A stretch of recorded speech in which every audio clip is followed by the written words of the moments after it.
पिता के जूते। अशोक वाजपेयी कविता।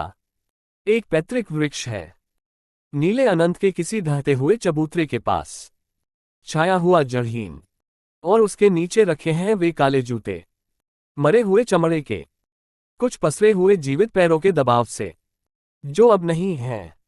पैर नहीं हैं, और न ही वह आदमी।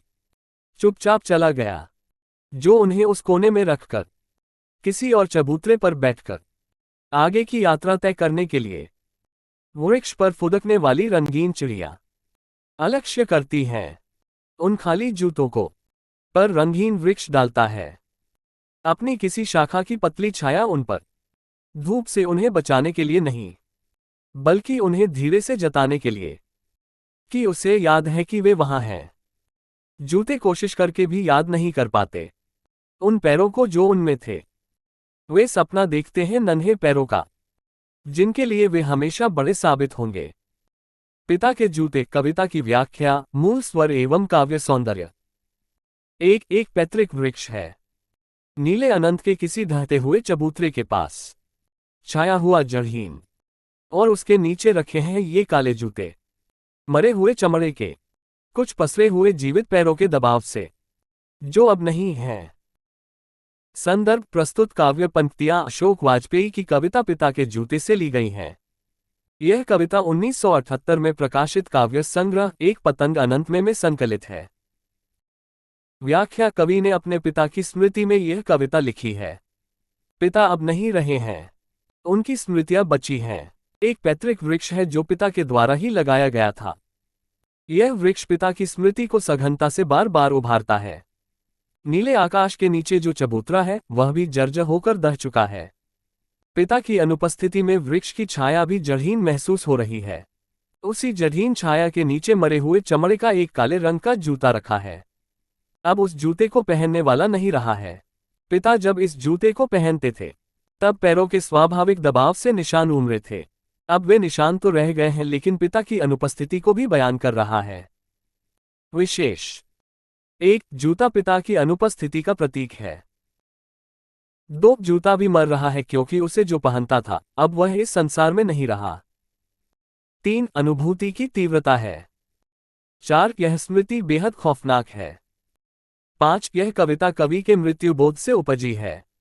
दो पैर नहीं है, और न ही वह आदमी, जो उन्हें उस कोने में रखकर चुपचाप चला गया, किसी और चबूतरे पर बैठकर आगे की यात्रा तय करने के लिए। संदर्भ प्रस्तुत काव्य की पंक्तियां एक पतंग अनंत में काव्य संग्रह में संकलित पिता के जूते कविता से ली गई हैं। अशोक वाजपेयी का यह संग्रह सन 1978 में प्रकाशित हुआ था। व्याख्या। कवि अपने पिता के रखे जूतों को देखकर यह भाव व्यक्त कर रहा है कि जूते पहनने वाले पैर नहीं रहे, वह आदमी भी इस दुनिया में नहीं है। अब वे जूते कोने में पड़े हुए हैं। इस संसार की यात्रा समाप्त हो चुकी है। अब ये जूते उसी कोने में पड़े रहेंगे और पिता की अनुपस्थिति को उभारते रहेंगे जिनके ये जूते हैं। ये चुपचाप इस लोक से प्रस्थान कर चुके हैं, किसी दूसरे चबूतरे में बैठकर आगे की यात्रा के लिए निकल गए हैं। विशेष। एक पिता की मृत्यु से कवि के मन में उपजे गहरे अवसाद की अभिव्यक्ति है। दो मृत्यु इस संसार का सबसे बड़ा सच है। तीन जूते पिता की अनुपस्थिति के प्रतीक है। चार यह कवि की मृत्युबोध की विलक्षण कविता है। पांच व्यक्ति के न रहने अर्थात इस संसार को छोड़ देने के बाद भी उसका सब कुछ समाप्त नहीं हो जाता है। तीन वृक्ष पर फुदकने वाली रंगीन चिड़िया अलक्ष्य करती हैं, पर रंगीन वृक्ष डालता है अपनी किसी शाखा की पतली छाया उन पर, उन खाली जूतों को, धूप से उन्हें बचाने के लिए नहीं। संदर्भ प्रस्तुत काव्य पंक्तियां अशोक वाजपेयी की कविता पिता के जूते से ली गई हैं। यह कविता कवि के काव्य संकलन एक पतंग अनंत में संकलित है।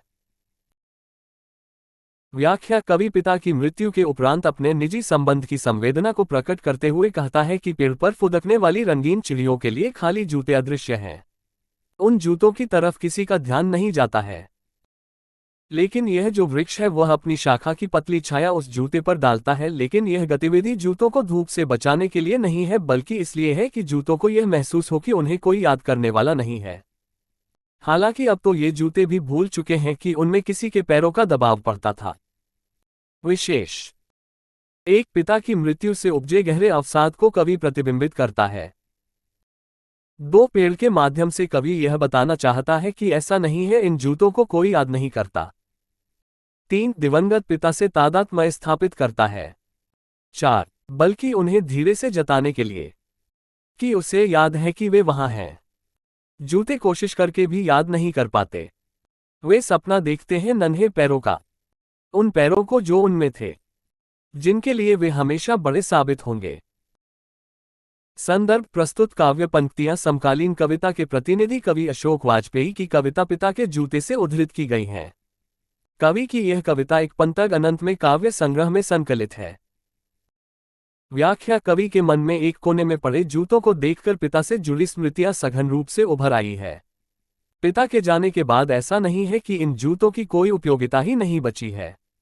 भले ही इन जूतों को लोग कभी याद नहीं करते हैं, बल्कि चाहकर भी याद नहीं करना चाहते हैं। असल में इन जूतों की तरफ किसी का ध्यान जाता ही नहीं है। लेकिन पेड़ जो अपनी डाली के माध्यम से जूतों पर पड़ रही धूप से उनकी रक्षा यह जताने के लिए करता है, उसे याद है कि वे अभी वहां पर उपस्थित हैं। जबकि स्वयं जूते भी कोशिश करके याद नहीं कर पाते हैं कि उनमें किसी के पैर पड़ते थे। अब ये जूते दूसरे नन्हे पैरों का सपना देखते हैं, लेकिन ऐसा कैसे संभव हो सकता है? पिता का कद इतना बड़ा था कि जिसके भी पैर इन जूतों में जाएंगे छोटे हो जाएंगे। विशेष। एक पिता के गरिमा में व्यक्तित्व की विशेषताओं को रेखांकित किया गया है। 2 कोई न कोई ऐसा है जो इन जूतों को याद करके उन्हें यह एहसास दिलाता है कि उनकी स्मृति विस्मृत नहीं हुई है। 3 कवि दिवंगत पिता के प्रति गहरी संवेदना व्यक्त करता है। 4 मृत्युबोध से उपजा अवसाद रेखांकित होता है।